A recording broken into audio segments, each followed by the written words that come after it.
स्वरूप यथार्थ जग का जो किया उपकार है, उसके लिए जिनवाणी माँ को वंदना शतवार है, वंदना शतवार है, वंदना शतवार है।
मंगलाचरण। चिदानंद एक रूपाय जिनाय परमात्मने परमात्म प्रकाशाय नित्यं सिद्धात्मने नमः।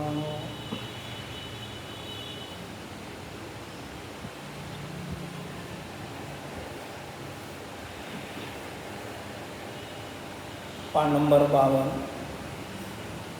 गाथा नंबर 34, गाथा पाठ।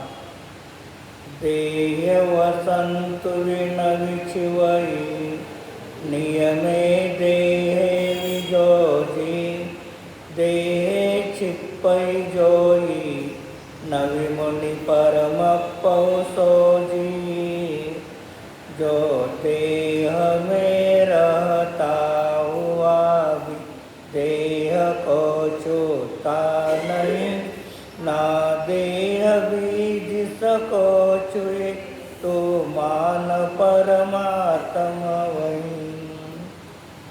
आचार्य योगेंद्र देवजी स्वयमेव योगाचे इंद्र आहे। योग इंद्र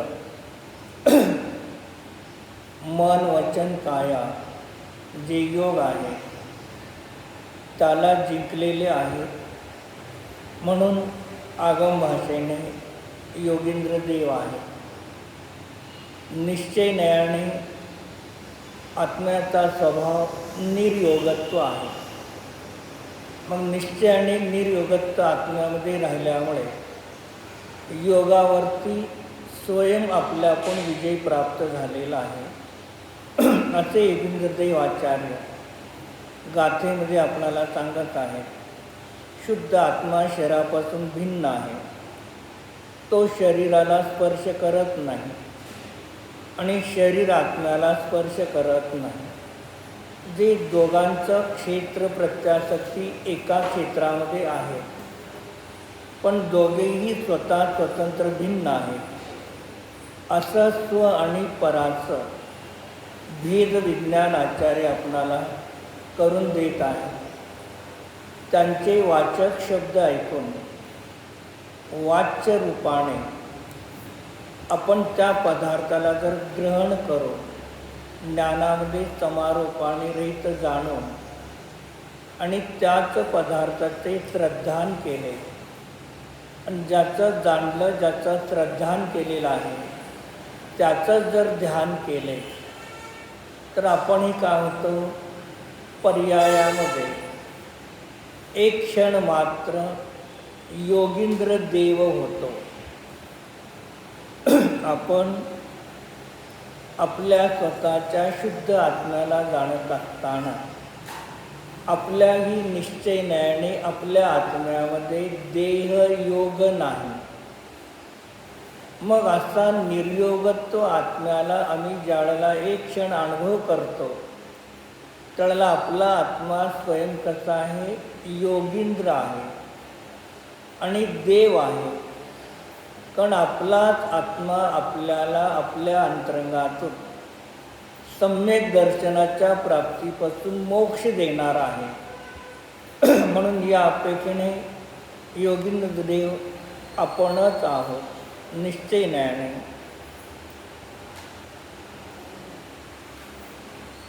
पान नंबर 53 वरती,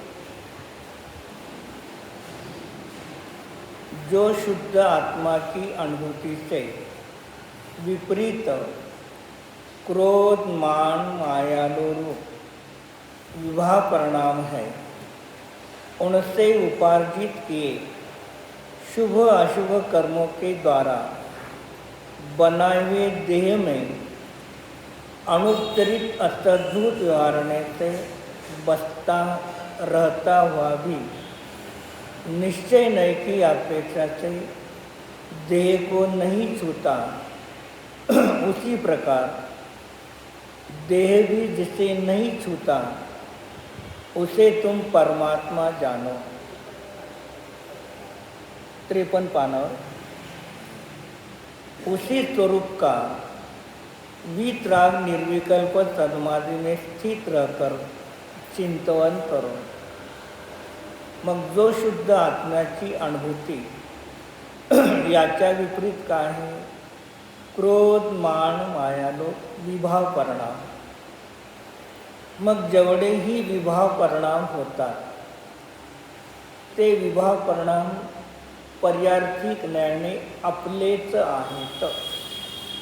पाण्याचा स्वभाव शीतल आहे, पण अग्नीच्या संयोगात त्या सूर्याच्या उष्णतेमध्ये आपल्या टाकीतलं पाणी गरम होतं नाही वरती. मग पाण्याचा स्वभाव शीतल आहे, पण उष्णतेच्या अग्नीच्या सूर्याच्या संयोगामध्ये सूर्य किंवा अग्नी उष्ण झाला का, पाणी झालं.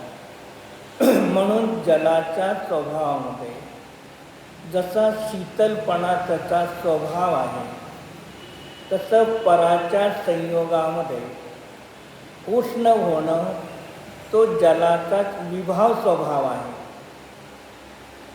स्वभाव त्रिकालवरती नाही, पण अग्नीचा आणि सूर्याचा संयोग गेला तर ते जल स्वयमेव शीतल होतं. मग तसा आपल्या आत्म्याचा स्वभाव निराग आहे. नि म्हणजे नाही. आत्म्याच्या स्वभावामध्ये क्रोधादी कशाय नाही. जीवाचे जे गुण आहेत, श्रद्धा दर्शन ज्ञान चारित्र्य सुख वीर्य आनंद इत्यादी विशेष गुण, अस्तित्वादी सामान्य गुण. मग अशा सामान्य विशेष गुणामध्ये कुठेतरी आचार्याने क्रोध मान माया लोभ हा गुण सांगितला का, नाही सांगितला. याचा अर्थ काय झाला, तो माझा स्वभाव नाही. हे पहिले निश्चित करा, श्रद्धान करा द्रव्य दृष्टीने, आणि पर्याय दृष्टीने कर्माचा क्रोध कर्म कषायाचा उदय, बहिरंगामध्ये पदार्थाचा सद्भाव, बहिरंगामध्ये वस्तू, क्रोध कर्माचा उदय आणि माझ्यामध्ये क्रोध परिणती झाली. मग अशुद्ध निश्चयाने भावकर्म माझे आहेत. कर्माचा उदय निमित्त आहे अनुपचरित अत्यद्भुत वर्णने, आणि उपचरित अत्यद्भुत वर्णने परद्रव्य निमित्त आहे. मग जे द्रव्य निमित्त आहे त्याला क्रोध झाला नाही. क्रोध कर्माच्या उदयाला क्रोध झाला नाही. शरीराला क्रोध झाला नाही. इंद्रिय इंद्रियाला क्रोध झाला नाही, कारण हे सगळे अचेतन आहेत. मग जीवाला माझ्या क्रोध झाला, मग माझ्या जीवाच्या निराग किंवा चारित्र्य गुणाची विभाव परिणती आहे. मग पर्यार्थिक ज्ञाने माझीच आहे स्वीकार करा, पण तो असताना सुद्धा तो माझा स्वभाव नाही हे निर्णय करा. जे अशुद्धतेमध्ये शुद्धतेचा निर्णय करायचा आहे, विभावामध्ये स्वभावाचा निर्णय करायचा आहे, संसार अवस्थेमध्ये मोक्षाचा निर्णय करायचा आहे.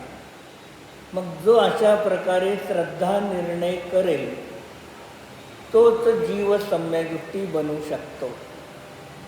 अन्यथा 3 काल 3 लोकांमध्ये सम्यक दर्शन प्राप्त होणार नाही. म्हणून आता स्वतःच्या शुद्ध आत्म्याचा अनुभव करत नाही. मग हे करत नाही म्हणजे काय आहे? त्याच्या विपरीत क्रोध मान मानव विभाव परिणाम हे कोण केले? माझ्याच जीवाने अशुद्ध निश्चयाने मीच भाव कर्म केले. माझ्याच भाव कर्माच्या परिणामाच्या निमित्ताने द्रव्य कर्म त्या ठिकाणी जीवाची आश्रम आणि बंधाला प्राप्त झाले, आणि बंधाला प्राप्त होऊन अबाधा कालापर्यंत जसेच्या तसे राहिले. आणि अबाधा कालानंतर कर्म उदयाला आले, द्रव्य कर्म. आणि द्रव्य कर्म उदयाला आल्यानंतर मी परत रागद्वेष परिणाम केले. मग याचाच अर्थ काय झाला? माझ्या स्वतःच्या भाव कर्माच्या द्वारे मी नवीन भाव कर्माचा बंध केला. जीवाची भाव कर्माचा बंध झाला. जीवाच्या परिणामाच्या द्वारे द्रव्य कर्माचा बंध झाला. मग द्रव्य कर्माचा बंध होण्याचं मूळ कारण माझे भाव. मग माझे परिणाम, माझे भाव तेही कोणते? परद्रव्याला लक्ष करून झालेले परिणाम. तेच काही बंधाला कारण आहे. आणि स्वतःच्या स्वशुद्ध आत्म्याला शुद्ध रूपाने जाणत असताना, अनुभव करत असताना क्रोध मान माया लोभ परिणती होत नाही. अनंतानुबंधी कषायाचा अभाव झाला आणि अप्रत्याख्यानावर्णीय कषायाचा उदय आहे. मग अप्रत्याख्यानावर्णीय कषायाच्या तीव्र उदयामध्ये क्रोधादी कषायरूप परिणती होते. आणि अप्रत्याख्यानादी क्रोध मान माया लोभ याच्या भाव कषायाच्या मंदतेमध्ये, कोणामध्ये? भाव कषायाच्या मंदतेमध्ये शुद्ध आत्मानुरूप परिणमन करतो. किंवा शुद्ध आत्मानुरूपणे परिणमन करत असताना अप्रत्याख्यानादी कषाय स्वयमेव मंद होतात. त्याला मंद करायचं आवश्यकता नाही. म्हणून अशा स्वतःच्या शुद्ध आत्म्याच्या विपरीत क्रोधादी कषाय करून काय केलेले? पुण्य आणि पाप परिणाम केले. आणि त्याच्याद्वारे आपणच तयार केलेले काय केलेलं आहे? देह. मग आपल्याला देह का मिळाला? किती लोकाला, किती जीवाला देहाची आवश्यकता आहे आणि किती जीवाला देहाची आवश्यकता नाही. किती लोकाला शरीर नको आहे आणि किती लोकाला शरीर पाहिजे. सगळे का म्हणणार? सम्यक दर्शनाच्या प्राप्तीपासून निर्वाणाची प्राप्ती हे शरीराच्या सद्भावात होणार आहे.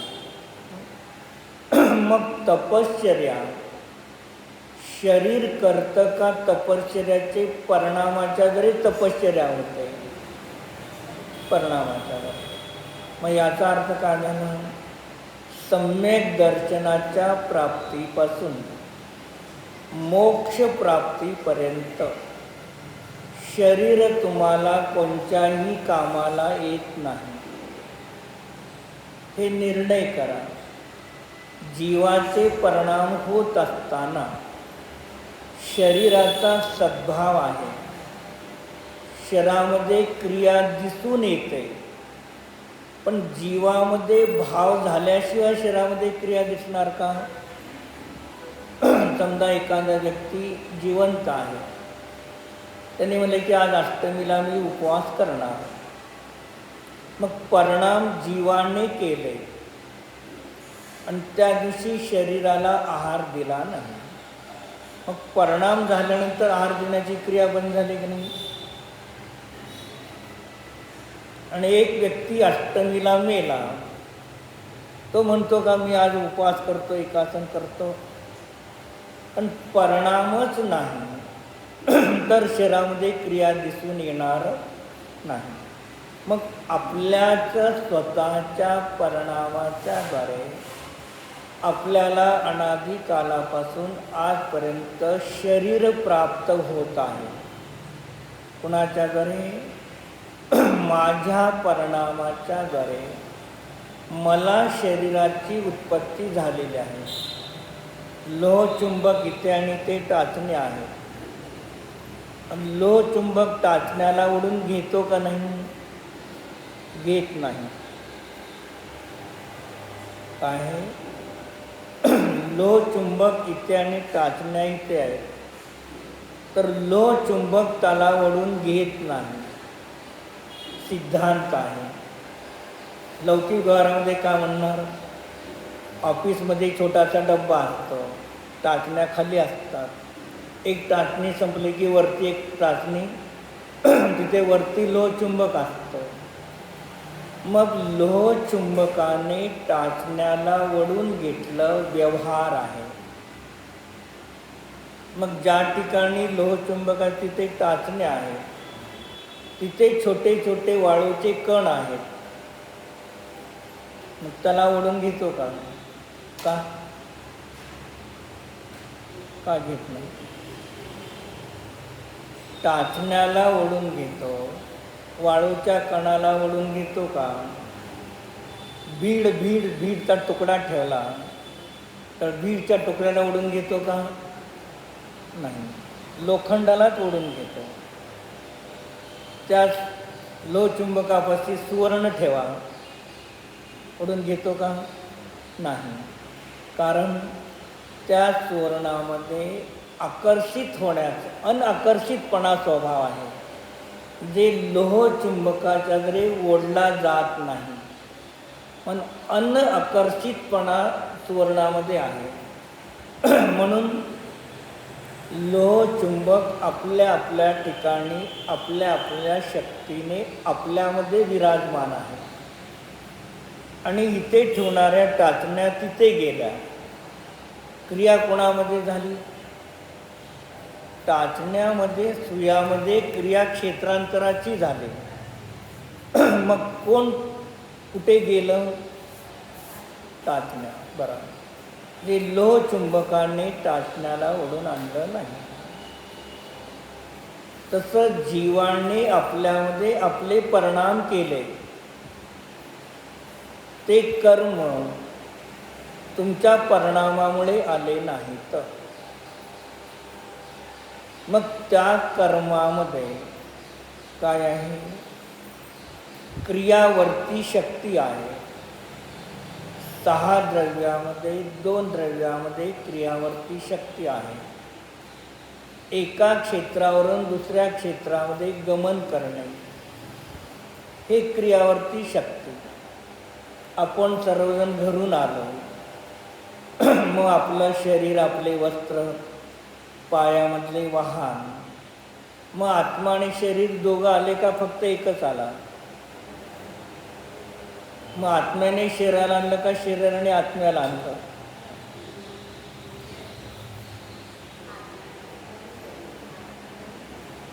आत्म्याने मंदिरला जाण्याचे भाव केले आणि शरीरामध्ये क्रिया झाली. जे शरीरामध्ये क्रियावर्ती शक्तीच्याद्वारे शरीर स्वयमेव आलेलं आहे आणि मंदिरला जाण्याचे भाव ते जीवामध्ये झाले. म्हणून शरीर स्वयं स्वतःच्या क्रियावर्ती शक्तीच्याद्वारे आलेला आहे. मग त्या शरीराला घरापासून मंदिरमध्ये आणण्यासाठी जीव कारण आहे का? नाही. मग त्याला खरं निमित्त कारण कोण आहे? या आपल्या शरीराला घरून मंदिरपर्यंत आणण्यासाठी निमित्त कारण तिथं जीव आहे का? नाही. आता कोण आहे? धर्मद्रव्य. जीव आणि पुद्गल जे स्वयं स्थित होते ते स्वयं चालण्यासाठी जेव्हा उद्युक्त झाले तेव्हा कोण निमित्त पडलं? जीव आहे का? नाही. जी प्रत्येकाचं स्वतंत्र मी माझ्या भावाचा करता आहे, शरीराला चालवण्याचा करता नाही. आणि त्याच्यासाठी कोण कारण आहे? धर्मद्रव्य कारण आहे. आधीच तुम्ही सकाळपासून दुकानात संध्याकाळपर्यंत बसला, जे काही तुम्हाला व्यवसायामध्ये धन मिळालं, जे काही कुणाला आलेलं, कुणाला कंपनीला पाठवून दिले चेक आधी किंवा रोख दिले, तर जेवढे पैसे तुम्हाला सकाळपासून संध्याकाळपर्यंत आले, पुण्याच्या उदयाने आले का नाही? पुण्याच्या उदयाने आले. म्हणजे त्याला धर्मद्रव्याने मिळाले. गिरायकाच्या खिशातले पैसे महिला ट्रान्सफरसाठी कोण निमित्त कारण आहे? इकडून सांगतात धर्मद्रव्यामुळे तुम्हाला पैसे त्यांच्या गिरायकाचे तुमच्याकडे आले. निमित्त कारण ते बहिरंग आणि अंतरंग कारण तुमच्या पुण्याचा उदय. जे आपले अंतरंग कारण पुण्याचा उदय, त्या पुण्याच्या उदयासाठी पूर्वीचे भावपुण्य त्याच्याने द्रव्यकर्म बांधले, ते उदयाला आले. त्यामुळे धन आपल्याला आलेलं आहे. म्हणून इथे आपणच शुभ अशुभ कर्म करतो. म्हणून 4 गतीच्या 84 लाख योनीचे शरीर आपल्या परिणामामुळे आपल्याला प्राप्त झाले. पण आपण दोष कुणाला देतो? दुसऱ्याला देतो. म्हणून तिथे आचार्यांनी सांगितलं, याचे टीकाकार आणि द्रव्यसंग्रहाचे टीकाकार दोघं एकच आहेत, ब्रह्मदेव स्वरूपी. मग त्या ठिकाणी तिथे आचार्यांनी 11 नंबर गाथेत सांगितलं की या जीवाला अनादी कालापासून शरीरे का प्राप्त होत आलेली आहेत? काय केलेलं आहे? शरीर का प्राप्त झाले? मग त्याचं कारण बहिरंगात कुठे नाही. तर त्याचं कारण कुठं आहे? अंतरंगामध्ये आपल्यापाशी आहे, दुसऱ्यापाशी नाही.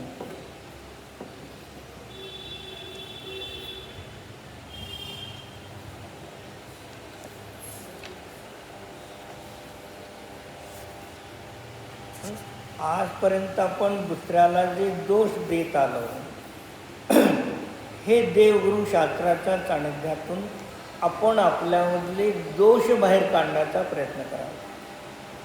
गाथार्थ वाचतो.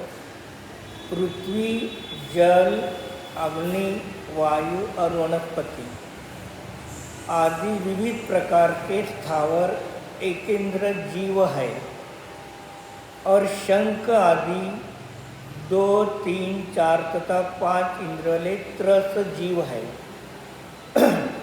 मग त्रस स्थावराणा, मग जीव मुख्य त्रस आणि स्थावर 2 प्रकार. मग हे त्रस आणि स्थावर जीव का उत्पन्न होतात, काय हे जीव का उत्पन्न होतात, मग त्याचं या ठिकाणी आचार्याने उत्तर दिलेलं आहे.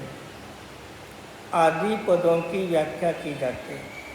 छद्मस्त जीव अतीन्द्रिय अमूर्त निज परमात्म भावना की अनुभूति से उत्पन्न सुखरूपी अमृत स्वाद भाव को प्राप्त न करता हुआ काय केलं नाही, स्वतःच्या शुद्ध आत्म्याचं ध्यान केलं नाही, स्वतःच्या शुद्ध आत्म्यामध्ये स्थिर राहण्याचा प्रयत्न केला नाही. हे सामान्य रूपाने मी अनादि अनंत ज्ञाता द्रष्टा मात्र एक शुद्ध आत्मा आहे, हे ज्ञानाच्या द्वारे अशा स्वशुद्ध आत्म्याला जाणलं नाही.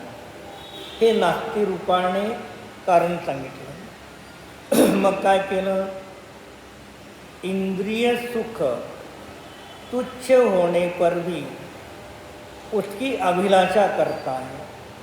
मग त्याने पहिल्यांदा इंद्रिय सुख एक आहे, तुच्छ आहे, पण पहिल्यांदा काय केलं, त्याची अभिलाषा करतो, अभिलाषा करता है, तर उसमें आसक्त होकर अभिलाषा करतो, प्रत्येक आसक्त होतो, एकेंद्रिय आदि जीवों का घात करता है. म्हणजे 5 इंद्रियांचं जे जे आपणाला सुख प्राप्त होतं, आपण भोगतो, तिथे एकेंद्रियापासून पंचेंद्रियापर्यंत जीवाचा घात होऊनच प्राप्त होतं. उन्हाळा आहे, किती लोक आपण घरामध्ये AC कूलर पंखा न लावता झोपतो, त्यांनी आहेत लावून झोपत नाही, AC पंखा कूलरला झोपत नाही. मग तेवढे एकेंद्रिय जीवाच्या हिंसेपासून त्याग झाला नाही. आणि जे आपण AC पंखा आधी कूलर लावतो, तर अग्नी काही, जल काही, वायू काही, या एकेंद्रिय जीवाची हिंसा होऊ लागली. आणि तिथे समजा पाणी आहे, बदललं नाही, जागृत राहिलं तर सूक्ष्म जीव त्याच्यामध्ये उत्पन्न होतात. मग त्यांचा पण त्या ठिकाणी काय होतो, घात होतो. जी आचार्य सांगतात की पंचेंद्रियाच्या विषयाला जाणण्यासाठी, भोगण्यासाठी एकेंद्रियादी जीवाचा घात करतो. घात होतो का करतो, करतो म्हणून सांगितलं, करता है. उस जीव घात से उपार्जित त्रस और स्थावर नामकर्म के उदय से जीव होते हैं. मग ज्या जीवाने 5 इंद्रियांच्या विषयाच्या सुखासाठी एकेंद्रियापासून पंचेंद्रियापर्यंत जीवाचा घात मी केला आणि तशा प्रकारचे कर्म मी बांधले आणि तशा एकेंद्रियामध्ये मी जाऊन उत्पन्न झालो, हे कोणी ईश्वराने मला तिथे नेलेलं नाही. म्हणजे याचाच अर्थ काय झाला, आपल्या स्वतःच्याच भावकर्माच्या द्वारे पुण्य पाप बांधून ते उद्याला येतात. तेव्हा त्या ठिकाणी काय झालं, आपलाच जीव तिथे जन्मून त्रस आणि स्थावर होतो. लोक म्हणतात, इंजिनियर का म्हणतात, गरीब लोकाला घरं नाही, त्यांना घरं बांधून द्या. सरकार पण म्हणतो मोठमोठ्या ठिकाणी झोपडपट्टी हटवा आणि तिथे बिल्डिंग बांधून लोकाला घर द्या. मग लोकांना घरं देण्याचे भाव आहेत, व्यवहाराने ठीक आहे, पण लोकाला घरं बांधण्याचे भाव आहे. तर घरं बांधण्यासाठी काय काय लागणार आहे, सिमेंट, वाळू, जे जे काही लोखंड. आता ते पूर्ती करायचं तर तुम्हाला जाऊन एकेंद्रियामध्ये उत्पन्न व्हावं लागेल. भाव काय केले, लोकांना सगळ्याला घरं पाहिजे. मग त्या ठिकाणी ते त्यांना घात करावा लागेल की नाही. परत तुम्ही पाप बांधले तर काय करणार, तिथे जाऊन उत्पन्न होणार, मग दुसऱ्याला सप्लाय करत आहोत. धोंडे, खडे, वाळू, लोखंड रूपाने एकेंद्रिय जी उत्पन्न होऊन तिथे काय सांगितलं. म्हणून साधू झाल्यानंतर काहीही नाही करायसाठी तर साधू व्हा. काही करायचं असेल तर घरात बसून करा. लोक म्हणतात साधू महाराज जवळ आले तर सगळं होत असतं. महाराज जवळ नसले तर काही होत. हे महाराजांना कशासाठी लावलं तुम्ही? काही न करण्यासाठी ज्यांनी दीक्षा घेतली त्याला तुम्ही करायला लावला. आणि आपण काय करतो? दोष त्यांचा नाही निमित्ताचा. आपले गृहस्थावस्थेतले कर्तृत्वाचे संस्कार भाव असतात, ती परत उदयाला येतात. निमित्त मिळतं आणि पूर्वीचे संस्कार आपल्याला उदयाला येतात. म्हणून इथे आचार्य सांगितले की हे जीव होते है, म्हणजे ज्यांनी त्या एकेंद्रियापासून त्रस्थावर जीवाचा घात केला, त्यांनी करून बांधले तेच जीव पुरे तिथे जाऊन काय होणार आहे? उत्पन्न होणार आहेत. म्हणून सांगितलं आचार्यांनी, सुवर्ण, हिरे, माणिक, मोती पुण्याच्या उदयाने येणार आहे, खरेदी करणार आहे, अलंकार घालणार आहोत. त्याला काही महत्त्व नाही, पण याच्याशिवाय माझं चालत नाही. हा भाव तुम्हाला परत सोन्याच्या खाणीमध्ये, हिऱ्याच्या खाणीमध्ये नेऊन टाकणार आहे. मग हिऱ्याच्या सोन्याच्या खाणीत गेल्यानंतर तुम्हाला बाहेर काढायचं आहे. काय करायला लागणार? सुरुंग, बॉम्ब, आबू जे काय सगळे लावावं लागणार की नाही त्याला? डोंडे पहाड फोडायचं तर सुरुंग लावावं लागणार की नाही? मग काय झालं तिथं? ज्याच्याबद्दल तुम्ही आसक्त झाला, त्याच्यावर एकत्व केलं, तुम्ही जाऊन तिथे जन्मा. मग ते खाणीतून काढताना एकेंद्रियाला सगळं दुःख भोगावं लागणार आहे. म्हणून मग ते काय सांगतात आचार्य, एकच निर्णय करा. अनादी कालापासून शरीर आहे. 5 शरीरापैकी अनादी कालापासून किती शरीरे आपल्या संगत आहे? 2 शरीरे, तेजस आणि कारमान. बाकीचे 3 शरीर प्रत्येकाची मर्यादा संपले की ते नष्ट होतात. मग ह्या 2 शरीरामध्ये तेजस जे शरीर आहे ते तेजस शरीर पण तुम्हाला बाधत नाही. म्हणजे कारमान शरीरात ते कारमान शरीराचा उदय येतो तेव्हा जीव का करतो? त्या रूपाने परिणमन करतो. म्हणून मग आचार्य सांगतात की जरी तुम्ही 2 शरीरे आहेत अनादी कालापासून, एकेंद्रियापासून पंचेंद्रिय असंज्ञीपर्यंत तुम्ही भेद विज्ञान करू शकत नाही. पंचेंद्रिय संज्ञी झाल्यानंतरच भेद विज्ञान प्राप्त करण्याची योग्यता प्राप्त होते. म्हणून प्रथमशम सम्यक दर्शन प्राप्त करताना कर्णानुयोगाच्या अपेक्षेने निमित्त कारण सांगितले. संज्ञी, पंचेंद्रिय, पर्याप्त आणि विशुद्धी. संज्ञी, पंचेंद्रिय, पर्याप्त आणि विशुद्धी ही 4 कारणं तुम्हाला असतील प्राप्त तर सम्यक दर्शन प्राप्त करू शकता. म्हणजे ही कारणं तुम्हाला संज्ञी, पंचेंद्रिय, पर्याप्त आणि विशुद्धी. संज्ञी म्हणजे मनाने सहित, पर्याप्त. संज्ञी पण अपर्याप्त असेल त्याला नाही. संज्ञी पर्याप्त, विशुद्धी पाहिजे, म्हणजे शुभ परिणाम पाहिजे, तेव्हा तुम्हाला प्रथमशम सम्यक दर्शन प्राप्त होतं. मग हे पंचेंद्रिय संज्ञी अवस्थेमध्ये हे तुम्हाला योग्यता सगळी मिळालेली आहे. बहिरंग निमित्त सगळे मिळालेले आहेत. तर त्याच्यामध्ये स्व आणि पराचं भेद विज्ञान करून आपल्या स्वतःच्या आत्म्याचं श्रद्धान करणं हे तुमचं कर्तव्य आहे. अन्य कोणीही आपणाला करणार नाही. ती पहिली भावना आपण काय केली, एकेंद्रियसुद्धा जीव आहे. आपल्याला वाटतं त्याला मन नाही, मी शरीराशिवाय कसं जगू शकतो असं त्याला वाटतं का? त्यालाही काय वाटतं, मी शरीराशिवाय जगतच नाही.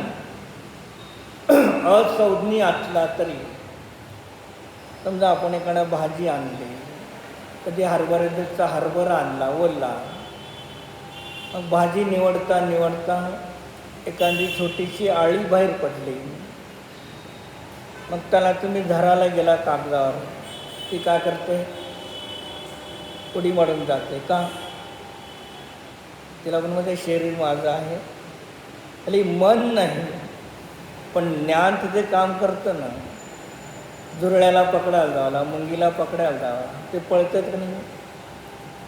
मग त्याला जरी नाही पण आचार्य सांगतात त्यालासुद्धा हे शरीर माझं आणि मी याच्याशिवाय जगू शकत नाही, ही श्रद्धा तिथून चालू आहे, आज नवीन नाही.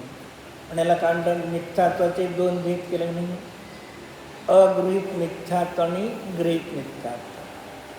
मग शरीर माझं आहे, मी शरीराचा आहे, अगृहीत अनादिकालापासून हे स्वयं धारण केलेलं आहे. मिथ्या श्रद्धा होण्यासाठी मन पाहिजे असा नियम आहे का? एकेंद्रियापासून पंचेंद्रिय असंज्ञेपर्यंत मन नाही, तरी श्रद्धाची मिथ्या परिणती होते की नाही? जे श्रद्धाची मिथ्या परिणती होण्यासाठी तुम्हाला मनाची आवश्यकता नाही, पण सम्यक परिणती होण्यासाठी मनाची आवश्यकता आहे. मग कसं इथे एकदा आचरणात एकदा विचार करा, फक्त एक वेळेला. आजपर्यंत अनंत भवामध्ये विचार केला, त्याच्या विरुद्ध एक वेळा विचार करा, फक्त विचार करा. ज्ञानामध्ये श्रद्धेमध्ये स्वीकार करा, काय, मी शरीराशिवाय जगू शकतो, शरीराशिवाय माझं अस्तित्व स्वतंत्र राहू शकतं. एकदा आपल्याला स्वतःला आपल्या आत्म्यावरती ते संस्कार करा. काय झालं, तेवढ्या एका संस्कारामध्ये तुमचे अनादिकालापासून मी शरीराशिवाय जगत नाही ही साखळी तुमची परिणामाची तुटली. त्या ठिकाणी एक शरीर आहे, तर शरीराला इंद्रिय आहे, मग मी इंद्रियाशिवाय जाणू शकत नाही, हे संस्कार होते. आज मी इंद्रियाशिवाय सुद्धा जाणू शकतो, हे निर्णय करा. काय करा, आत्तापर्यंत मी 10 प्राणावर जगतो, मी 10 प्राणा सोडून 11व्या चैतन्य प्राणावर जगू शकतो, एक चैतन्य प्राणावरती. असे एक एक संस्कार आपल्यावरती करा. मी हवेशिवाय जगत नाही, श्वासोच्छ्वास घेतल्याशिवाय जगत नाही, मी श्वासोच्छ्वासाशिवाय सुद्धा जगणारा आत्मा आहे. हे विचार श्रद्धा करण्यासाठी तुम्हाला काही सोडावं लागत नाही. आपल्याला जर उन्हाळ्यात तहान लागली, खूप तहान लागली पुष्कळ, काय वाटतं आता, थंड पाणी प्यावं किंवा जे का असेल ते. मग उन्हाळा बाहेरून आला, फ्रीजमधलं डेऱ्यामधलं पाणी पिलो, काय होणार, परत अर्ध्या तासानं अनेक तहान लागणार, तहान लागणार. मग थंड पाणी पिल्यानंतर ताण काला, थंड पाणी पिल्यानंतर ताण संपली पाहिजे का नाही? मग काय वाढत चालली ताण, पाणी लागतं सारखं. फ्रीजमधलं डेऱ्यामधलं पाणी उष्ण आहे, बाहेरंगातून प्रकृती शीत आहे, पण ती पेल्यानंतर उष्ण असल्यामुळे ते शरीरातलं पाणी जळतं, परत ताण लागतं. टाकीतलं घागरीतलं पाणी प्या.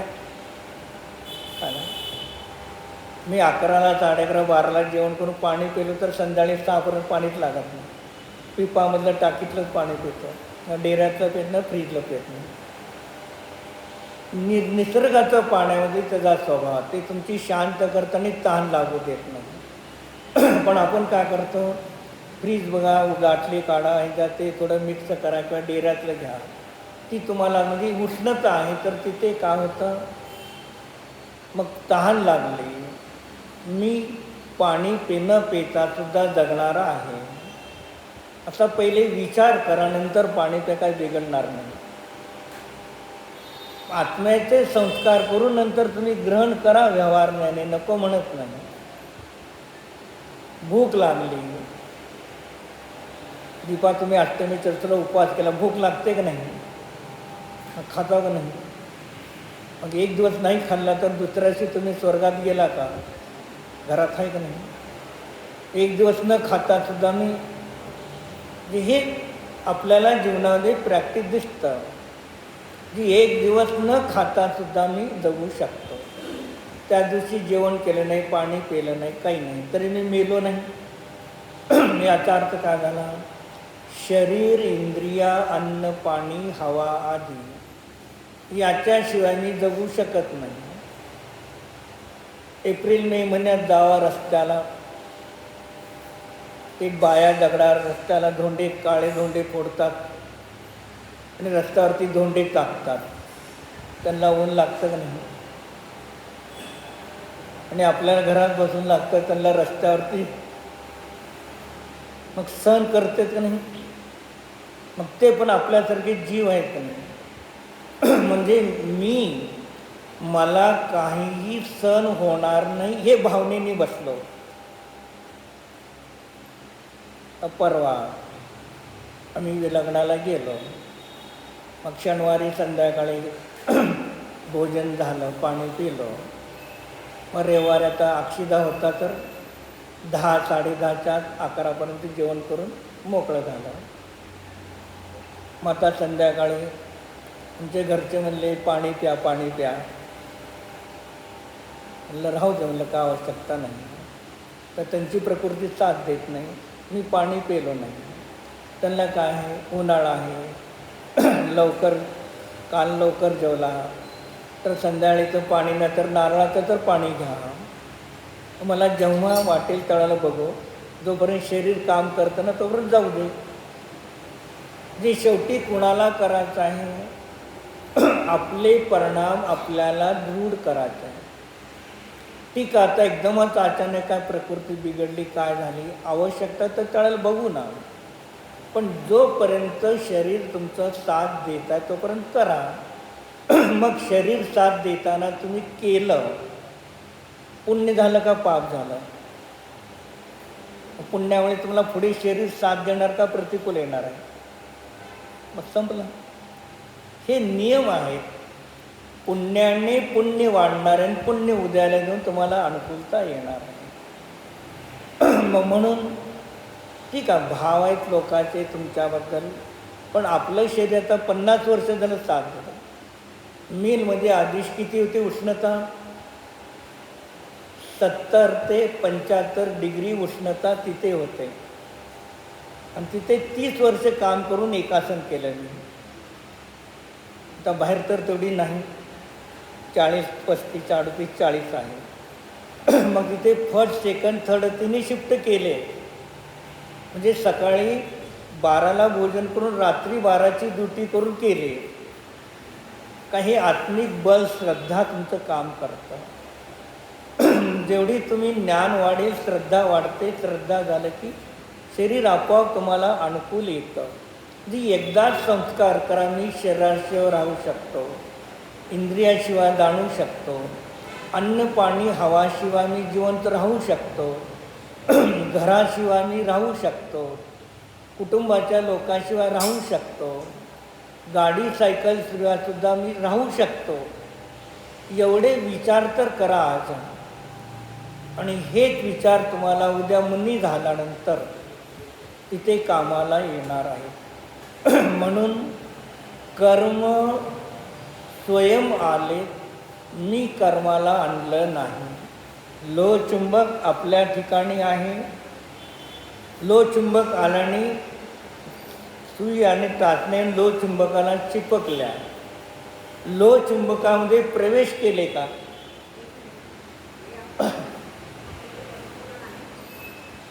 मराठी का काय करायचं? मराठी एक आहे का? यह एक मराठी है. मराठी आपको आएगा क्या? मराठी बट इथं मधल्या कपाटात पद्मपुराण का रामायण मध्ये लिहिलं बघा. रामायण लिहिलं का? पुस्तक चालू आहे वाचायचे, तर आता माझं मिस झालंय. तुम्हाला जरा वाचायचं होतं. तुम्ही मागं वाचला बसलं. रविशंकरजी आहे, रविशीन आचार्याचंच आहे. मध्यवाचक ती आहे गद्यामध्ये ती तुमची रचना आहे. शुल्लकांचे आहे का? नाही, लेखकचं नाव नाही विसरलो.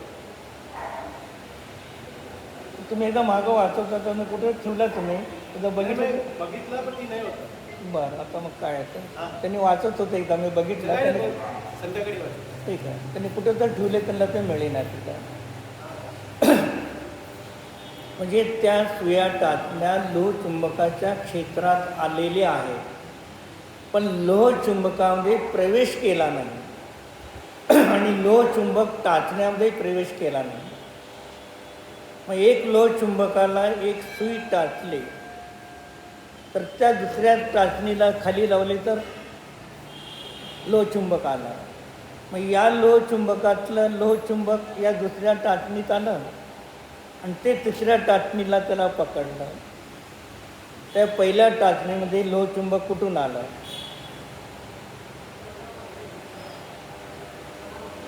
म्हणजे हे लोहचुंबक आहे, त्याला तुम्ही टाचणी लावली तर ह्याच्यामध्ये लोहचुंबक आलं. दुसरी टाचणी त्याला खाली जोडली. मग आता या पहिल्या टाचणीमध्ये लोहचुंबक कुणीकडून आलं? वरच्या लोहचुंबकातून. मग वरच्या लोहचुंबकातून आलं नाही. त्याच्या सानिध्यात तिथली टाचणी लोहचुंबक रूपाने परिणत झाली. त्याला दुसरी टाचणी त्या ठिकाणी झाली. ती लोहचुंबक निमित्त म्हटलं गेलं, पण त्याच्या सानिध्यामध्ये तिथलेच परमाणू ते लोहचुंबक रूपाने परिणत झाले. तेव्हा त्याच्यामध्ये काय झालं होते, म्हणजे 2-3 टाचण्या जे असतील तेवढ्याच येतील, पुढे जास्त नंतर त्याच्या येत नाही. मग पहिल्या 2मध्ये तशी परिणती झाली आणि पुढचे काय झाले, धडाधड खाली पडू लागल्या आणि त्यांच्या शक्ती. मग हे लोहचुंबक करत असते तर सगळ्याला लोहचुंबकाला ओढून घ्यायला पाहिजे. हे सिद्धांत आहे ते आचार्य. म्हणजे तुमचे परिणाम तुमच्यामध्येच आहेत, तुमचे परिणाम बाहेर नाहीत. विचार करा सिद्ध भगवंताना. मग सिद्ध भगवान अशरीरी आहेत, 8 गुणांनी सहित आहेत, 8 कर्माने रहित आहेत, लोकांच्या अग्रभागामध्ये स्थित आहेत. मग ते सिद्ध कार्य परमात्मा जे आहे, मग त्या सिद्ध कार्य परमात्माचा कारण परमात्मा या सर्वांनी रहित होता. पण कार्यामध्ये हे नसताना सुद्धा तिथे जीव जगतो का नाही? मग तो एक सिद्ध जीव जगतो हे काही नसताना, आणि तेही पूर्वी आपल्यासारखे संसारीच होते, रागी द्वेषी मोही शिराने सहित होते. मग त्यांना तिथे कोणी देवगुरु शास्त्रनिमित्त मिळाले आणि त्यांनी जाणून श्रद्धान करून आपल्या शुद्ध आत्म्याचं ध्यान करून सम्यक युक्ती गुणात मोक्ष झाला. मग त्या सिद्धाने जे कार्य केलं तेच मला आत्ता कार्य करावं लागेल, तरच भविष्य काळामध्ये माझी शरीराची रहित अवस्था प्राप्त होईल. आणि नाही तर पूर्वीचे जर पाणी गिरवत आलं तर अनादी कालापासून जसे संसारात भटकतो तसं पुढे अनंत कालापर्यंत संसारात भटकावं लागेल. म्हणून काय सांगितलं, हा कर्माच्या जरी बनवलं म्हणजे अनुत्तरित अत्यद्भुत व्यवहारण्याने शरीरामध्ये राहतो, शरीरूप होतो म्हटलं नाही, शरीरामध्ये राहतो. भांड्यामध्ये दूध आहे, भांड्यामध्ये तूप आहे, भांड्यामध्ये तेल आहे, मग त्याच्यामध्ये आहे, पण एकमेक नाही तसे. मग तसा आपला आत्मा प्रत्येकाच्या अतद्भुत वर्णने शरीरामध्ये राहतो, निश्चयाने देहाला स्पर्श करत नाही. तूप आपण घेतो, मग तूप संपल्यानंतर त्या भांड्याला अनेक थोडं चिकनपणा असतो का नाही? आपण काय करतो, धुवायला टाकतो का? मग काय करतो, कणिक घेतो, भात घेतो, काय न घेऊन त्याला तळं फिरून काढतो. मग आता ते भांड्यामध्ये जर स्वच्छ व्यवस्थित तर त्याच्यात तूप आहे, तूप लागलं आहे का? ते तूप आधी एवढ्या दिवस ठेवून सुद्धा ते पात्र रूप झाल्याने तूप पात्ररूप झालं नाही. हे घरातल्या सगळ्या वस्तू तुम्हाला सांगतात, बाहेर कुठे जाण्याची आवश्यकता नाही. लोणची भरणी कधी खारट झाली का? आणि लोण कधी काचरूप भरणीरूप झालं का? ती प्रत्येक पदार्थ आपल्याला स्वपराचं भेद विज्ञान करून देतात. तुम्ही गव्हाचं पीठ घेतलं, कणिक मळली, एक कुंडा त्याच्यातून काढून घेतला आणि एक कुंडा काढून तुम्ही काय केलं, त्याला पोलपटवरती बेलण्याने त्याला जेवढं तुम्हाला पसरायचं आहे तेवढं पसरलं आणि त्याला तव्यावरती टाकून दिलं. नंतर तुम्ही काय त्याला फिरवता, जे काय असेल. किती भाग होतात? चांगली जर फुगली तर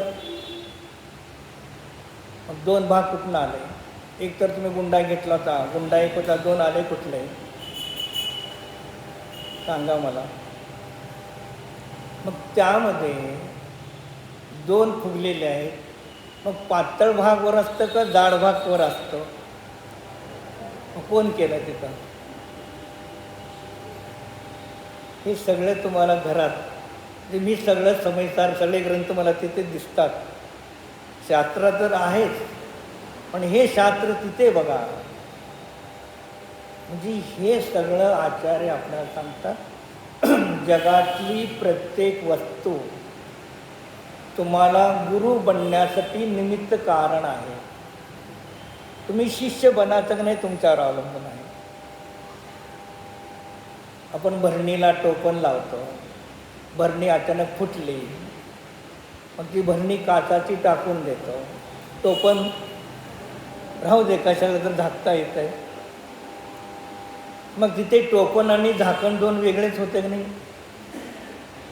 हे सगळे बघा तुम्हाला, काही नाही असं नाही. म्हणजे मग तसं इथे विचार करा एकदा तर.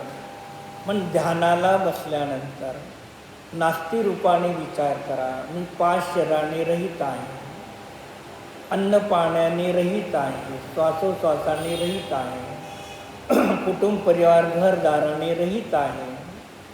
एकदा तरी आपल्याला संस्कार करा नास्ती रूपाने. आणि मी जाणणारा पाहणारा शाश्वत ज्ञान आनंद स्वभावरूप मी शुद्ध आत्मा एक आहे, होतो आणि एकटा राहणार. हे संस्कार कुणाला करायचे? मला करायचे, माझ्यावरती करायचे. तर मी सम्यक दृष्टीहून मुनी झालो, तेव्हा एक अंतर्मूर्त उपयोग माझा ध्यानाचा तिथे बराबर टिकणार आहे. आज जर उपयोग टिकणार नाही, टिकवणार नाही, तर पुढे भविष्य काळामध्ये चपक्षणी उपक्षणी योग्य परिणाम होणार नाहीत. म्हणून तिथे देहाला स्पर्श करत नाही. मग असा परमात्मा मी आहे, अशा आत्म्याचं स्वरूप मग निर्विकल्प समाधीमध्ये स्थित राहून चिंतन करो. पहिले चिंतन करा, मनन करा. मग तिथे जिथे मग तुम्ही शुद्ध आत्म्याला शुद्ध रूपाने जाणता, तेव्हा ज्ञानामध्ये स्वयं निर्विकल्पता अवस्था प्रगट झाली. चारित्र्यामध्ये वीतरागता स्वयं आली, कारण वीतराग परिणती चारित्र्याची आहे. मग स्वतःच्या न्यायक स्वरूप आत्म्याला जाणल्यानंतर ती परिणती वीतरागच असणार आहे, सराग असणार नाही. मग अशा आत्म्याला स्थिर कर, चिंतन ध्यान कर. यहाँ जो यह आत्मा जड़ रूप देह में व्यवहार में से रहता हुआ भी देहात्म बुद्धि वाले को ज्ञात नहीं होता है. का सांगितले त्या ठिकाणी शब्द काय वापरला? देहात्म बुद्धि वाले को. देह वाले को म्हटलं नाही. ज्याची बुद्धी मी देह म्हणजेच मी आत्मा आहे, शरीर म्हणजेच आत्मा आहे, इंद्रिय म्हणच्याद्वारे मी जाणले जातो, अशी ज्याची बुद्धी देहामध्ये स्थित आहे, देहात्म बुद्धी वाले को, जे देहाला आत्मा मानणार किंवा आत्म्याला देह मानणारा, अशा लोकांना तो ज्ञात होत नाही. जी ज्याला स्व आणि पराचं भेद विज्ञान नाही, त्याला शुद्ध आत्म्याची अनुभूती, ध्यान, निश्चय, सम्यक दर्शनाची प्राप्ती होत नाही. वही शुद्ध आत्मा देह के ममत्व से रहित पुरुषों को उपादेह आराधना योग्य है. मग काय सांगलं? वही शुद्ध आत्मा कोणाला? जो वर्तमानमध्ये देहामध्ये आहे, पण त्याच्यामध्ये काय देहात्म बुद्धी नाही, आत्मत्व बुद्धी आहे. मी आत्मा चैतन्य सामान्य विशेष आदि अनंत गुणाने स्पर्श रस गंध वर्ण शब्द संस्थान याने रहित अमूर्ती असा मी शुद्ध आत्मा आहे. असं वर्तमानाच्या ज्ञान पर्यायामध्ये अशा आत्म्याला जो जाणतो तेव्हा त्याचा शरीराचं ममत्व स्वयंरहित झाला, करावं लागत नाही. म्हणजे काय झालं? शरीराचं ममत्व सोडण्याचा एकच मार्ग आहे, अशरीरी आत्म्याच्या द्रव्याच्या गुणाच्या पर्यायाचा विचार करा आणि असा द्रव्यगुण पर्यायात्मक अभेद एक आत्मा, त्याचं ध्यान करा, अनुभव करा. तर तेवढ्या क्षणापर्यंत तुमचा उपयोग शरीरादी इंद्रियाकडे गेला नाही, तर निर्मोह निर्ममत्व परिणती, वीतराग परिणती स्वयं झालेल्याही करावं लागत नाही. आणि जी स्वयं अनुभव करणारी ज्ञानाची पर्याय आणि जी अंतरंगामध्ये ममत्वाचा अभाव, रागाचा अभाव झाला, तो मी नाहीच. म्हणजे ध्यान करणारी पर्याय आणि पर्यायामध्ये झालेले वीतराग परिणती, निर्ममत्व, तो मी नाहीच. कारण अनुभव करणारी पर्याय साधी शांत आहे, निर्मोही मोहरहित पर्याय परमिती पण साधी शांत आहे. मग हे दोन्ही ज्याला लक्ष करून उत्पन्न झाले तो न्यायक स्वरूप मी आत्मा आहे. एवढं तुम्हाला वारंवार ध्यानाच्या अध्ययनाच्या संस्कारानेच हे बनणार आहे. ऐकायला तर पाहिजे, पण स्वतःचं अध्ययन, मनन, चिंतन आणि त्याप्रमाणे दिवसातून एकदा तरी बसा. तर बसताल तर हे पुढचं कार्य होतं, अन्यथा होणार नाही. तुरेकांबाई, तुम्ही मुलाला सांगितलं पहिल्याची दुकानावर बस, तो बसेल का? का म्हणतो? काय करायचं मला बसून इथं? मला फिरायला जायचं, इकडे जायचं, तिकडे जायचं आहे. ठीक, आता वडील सांगतेत ना बसा, मात्र बसू लागला.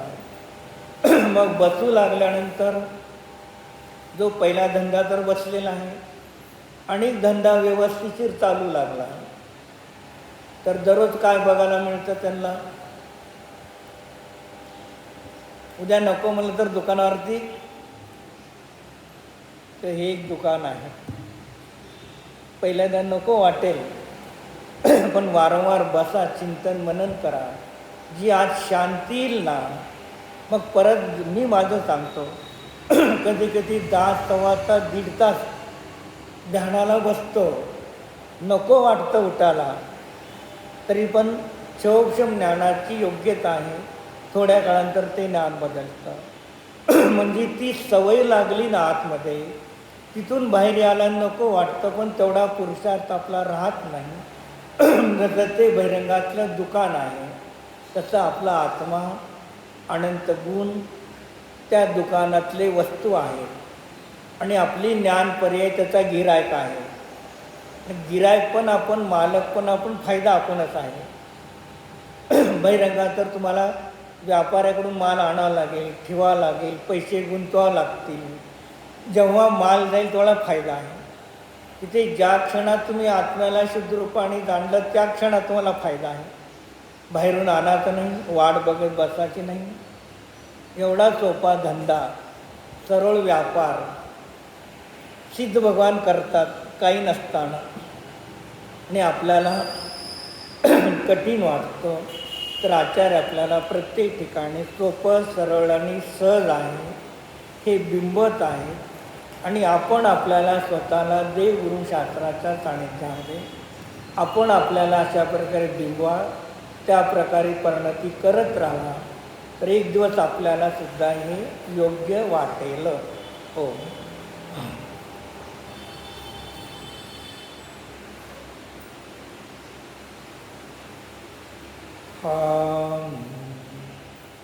एक सामान्य विशेष अनंत गुणाने युक्त अनेकांतात्मक निज शुद्धात्म द्रव्य आहे.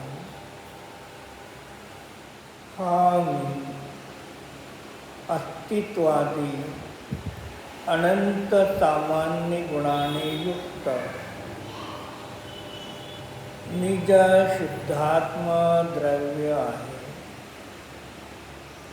अस्तित्व गुणामुळे कारण द्रव्य, कारण गुण, कारण उत्पाद पर्याय, कारण व्यय पर्याय, कारण ध्रुव, कारण षड्गुण हानी वृद्धी, कारण अविभाग प्रतिच्छेदांचा समूह अस्तित्व गुणामुळे स्वयं अस्ति स्वरूप आहे.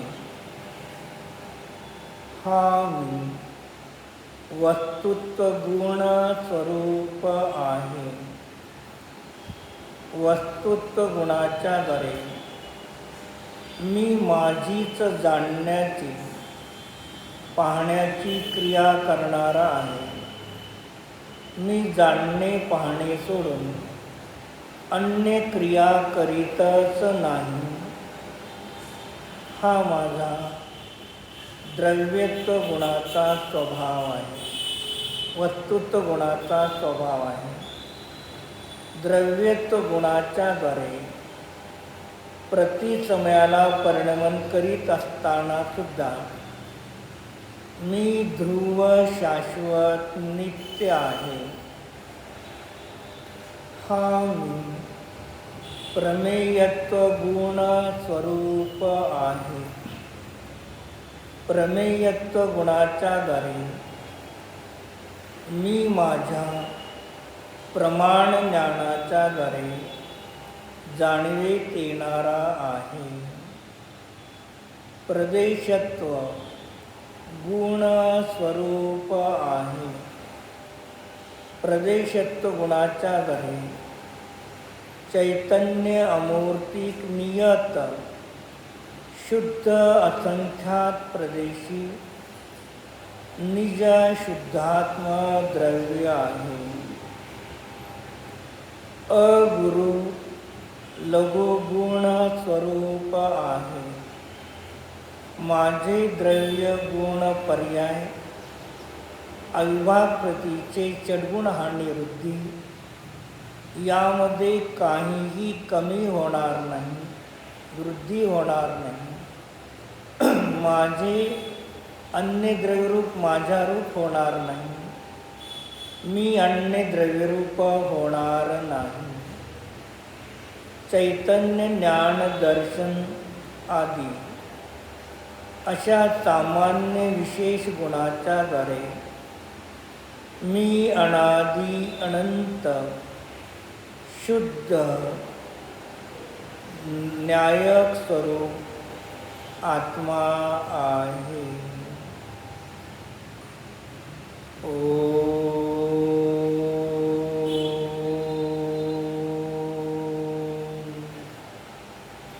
शांती शांती शांती.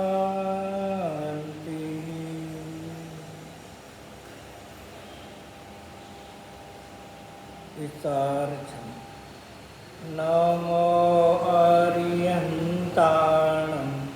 नमो सिद्धाणं नमो आयर्याणं नमो वज्रायाणं नमो लोहे सौवताहुणं नमो अरिहन्ताणं नमो सिद्धाणं नमो आयर्याणं नमो वज्रायाणं नमो लोहे सौवताहुणं नमो अरिहन्ताणं नमो सिद्धाणं नमो आयर्याणं नमो वज्रायाणं नमो लोहे सौवताहुणं. ओम विसर्जन.